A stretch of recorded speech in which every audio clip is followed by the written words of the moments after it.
एक समय की बात है। एक छोटे से गांव में एक आदर्शवादी बाबा रहते थे, जिनका नाम मोहन स्वरूप था। उनके साथ गांव के लोगों की बड़ी समृद्धि हुई थी, क्योंकि उन्होंने लोगों को प्रकृति के साथ मिलकर जीने के लिए प्रेरित किया था। गांव में एक सुनहरा समय था, लेकिन एक दिन बारिश अचानक से शुरू हो गई। बारिश के साथ ही एक बड़ा तूफान भी आया, जिससे गांव के पेड़ पौधे और फसलें नष्ट हो गईं। गांव वाले चिंतित थे, क्योंकि उनका पूरा आश्रय पूरी तरह से नष्ट हो गया था।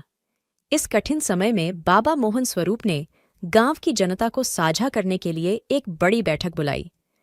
उन्होंने सभी को योजना बनाने के लिए प्रेरित किया कि कैसे वे प्रकृति के साथ मिलकर अपने गांव को पुनः संरचित कर सकते हैं।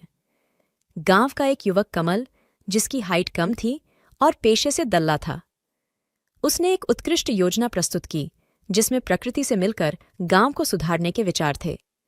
बाबा मोहन स्वरूप ने इसे स्वीकार किया और उन्होंने युवा और बच्चों को समर्थन दिया, ताकि वे इस योजना को अमल में ला सकें। पहले कदम के रूप में गांव वालों ने पौधशाला स्थापित की और सभी को वृक्षारोपण के लिए मिलकर काम करने का प्रस्ताव दिया।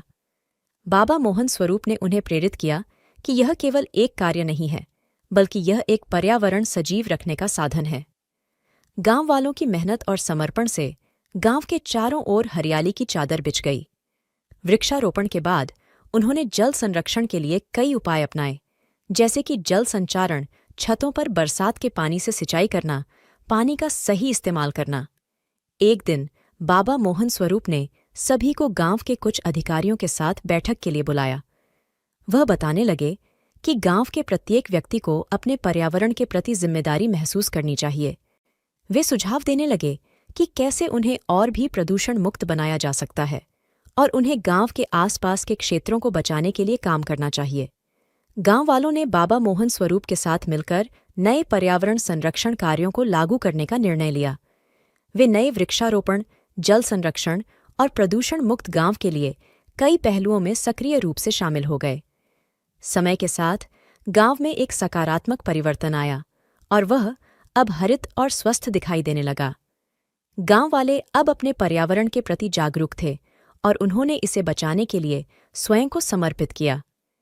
इस कहानी से हमें यह सीखने को मिलता है कि प्रकृति के साथ मिलकर रहना हमारी जिम्मेदारी है और हमें अपने पर्यावरण की रक्षा के लिए सक्रिय रूप से योजना बनानी चाहिए।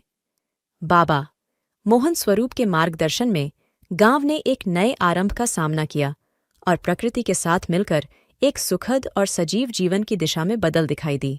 ऐसी ही और कहानियों के लिए हमारे चैनल को सब्सक्राइब करें और वीडियो को लाइक